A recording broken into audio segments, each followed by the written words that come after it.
the AirTag in her luggage, and what it wouldn't stop saying. The map bloomed on my phone like a bruise I had to admit to. Under items, a tiny white circle slid east along the river, paused near a station, then continued toward the part of the city we visit when we want to pretend we can afford massages. Beneath the dot, the label I had given it months ago for safety reasons, Weekender, blinked with the unforgivable sincerity of technology. Under that, last seen near Lark Spa and Residences.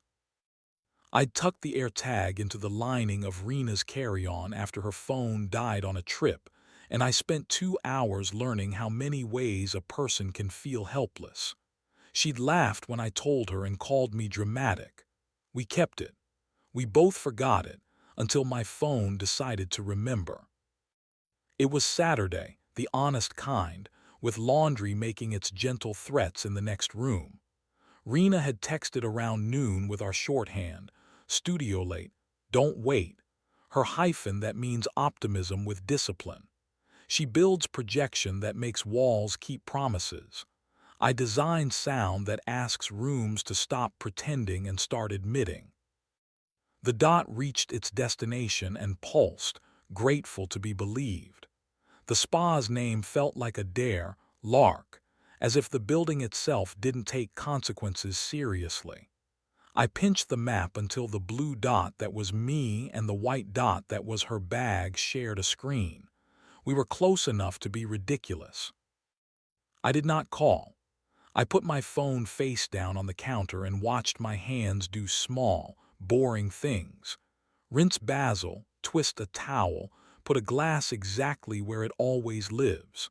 The refrigerator made its astonished noises at being useful. The apartment smelled like lemon because that's the kind of house we have bulleted into being. At 7:04, the lock turned and the hallway slid its thin yellow under the door like it wanted a byline. Rena stepped in with her hair pinned, and the specific fatigue she gets when a room forgets how to be a room, and she has to teach it a language. She clocked my mouth becoming weather. She set her bag down gently, as if she didn't trust its memory either. You saw it, she said. Find my says your weekender learned to swim, I said, as if my voice could be a towel. Kitchen or small room, she asked. The small room is where the ugly lamp lives and our rules hang crooked on the back of a takeout menu. The kitchen is where we keep knives and mercy. Here, I said, let the refrigerator audit us. She leaned her palms on the counter like a person promising a surface it will not be punished for supporting weight. Thea wanted to take a victory lap at Lark, she said. The sponsor. He thinks light tells the truth in rooms with expensive water. He sent a car. I sent the bag because I didn't trust myself not to follow it. Then I did anyway.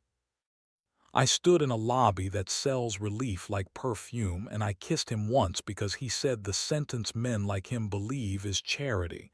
You look different when you're not managing. It tasted like somebody else's biography. I told him not to use my face as a mirror. I left. The bag had better instincts. What did you want? I asked. I tried not to turn the word into a verdict. To find out if the switch is dead, she said. The one labeled ruin and call it a life choice. It is. It's rusted. It can be negotiated with. Do you want him? I asked, putting the question down like a plate between us. No, she said. I want an hour where my body belongs solely to itself and the room does not ask me for proof. He impersonates that hour well. You build it here. We stood with our shoulders almost aligning, both of us staring at the basil like we'd trained it to be a judge. Then I took the takeout menu off the fridge, uncapped the pen from the sugar bowl, and wrote the line that usually saves us from drama, truth before luggage. Rena nodded and in her clean hand added under it, if an object travels farther than a sentence, the sentence gets said here first.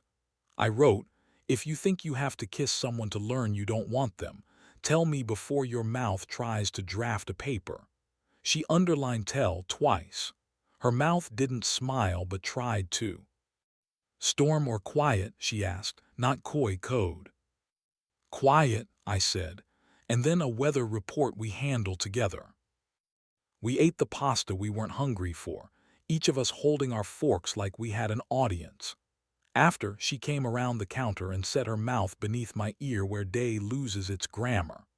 I took her face in both hands, and she made the small sound the apartment recognizes as an instruction. She stepped onto the counter with the ease of someone who builds machines, and I put my hands where they have the right to be. Her hips, her spine, that square at the top that resets disasters. We were careful because spectacle is for rooms with witnesses.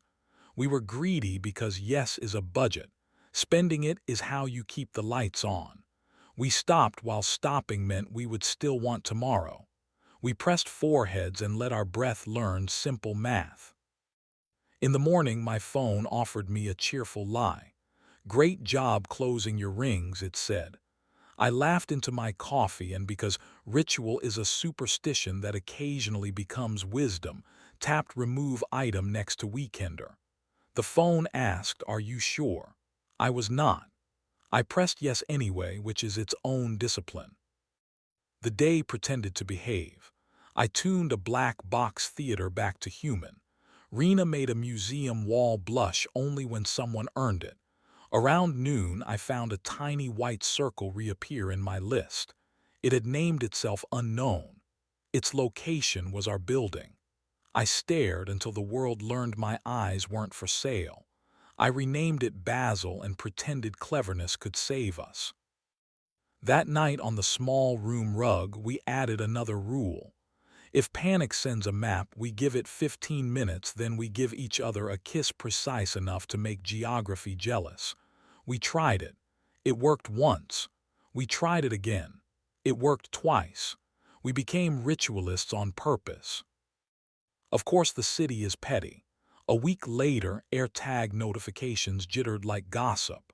An item is moving with you, they announced at the grocery store next to the cereal that knows more childhoods than therapists. The map drew a dot at Lark again.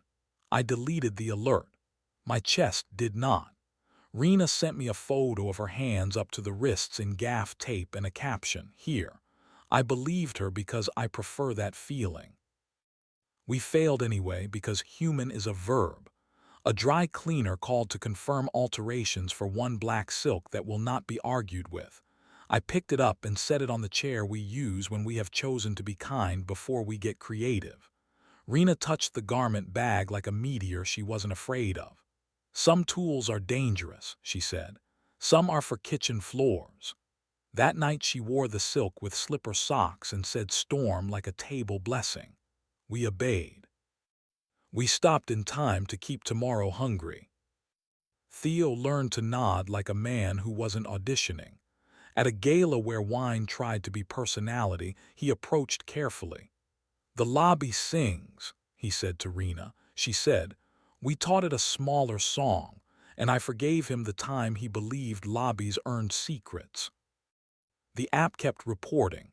Sometimes it was right, sometimes it was a liar with good graphic design.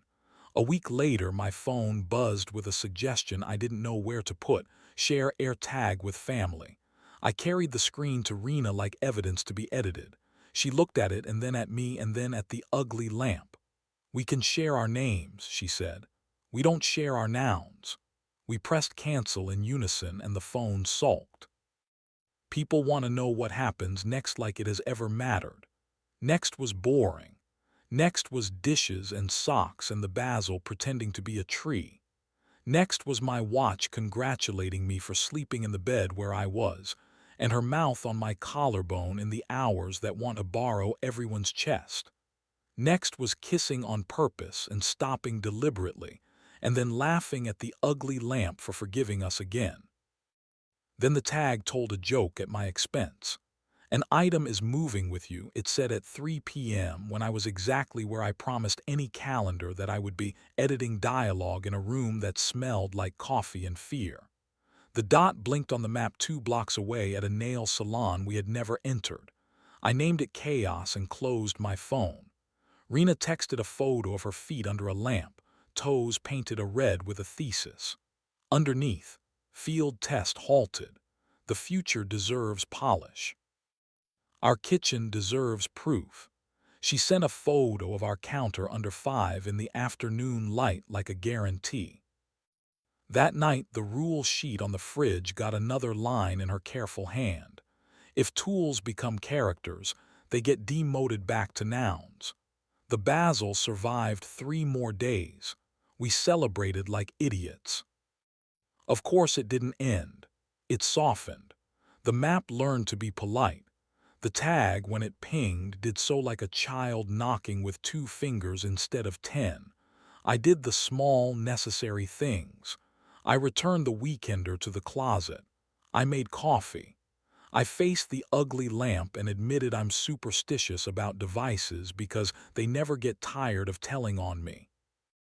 On a Wednesday that remembered how to be spring, Rena and I carried folding chairs up 2 flights and sat on the roof because rooftops are what balconies want to be when they grow up. We looked at the river pretending to be noble. She said, "Don't start without me," even though starting wasn't on the table. "Then come here," I said. We had the kind of hour we don't write down.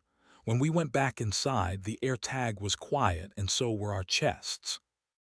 2 mornings later, a memory appeared in my phone.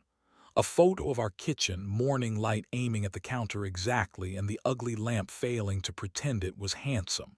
In the foreground, 2 glasses. In the background, Rena's shoulder where today turns into keep. The software had stitched our ordinary into a 30-second film with strings it thought we'd like. I let it play. I didn't add a soundtrack. The room already had one. Last night I opened Find My without fear. No dots were moving except the one that wanted me to look up from the screen.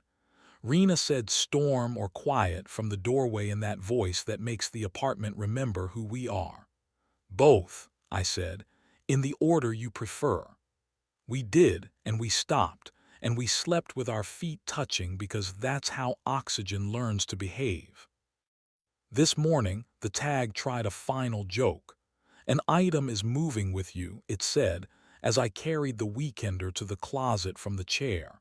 I laughed in the delicate way adulthood requires. I tapped it. The map showed a dot exactly where I was standing. I renamed it House and kissed the person who refuses to be a location.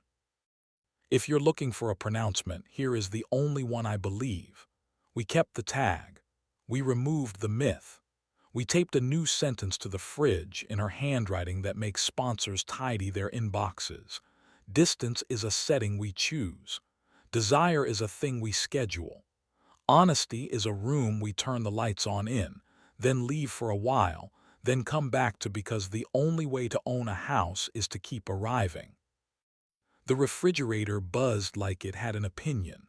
The basil tried the drama of staying alive. Rena stole the good mug and pressed her mouth to the place just under my jaw where grammar gives up. "Don't start without me," she said. "Then come here," I said.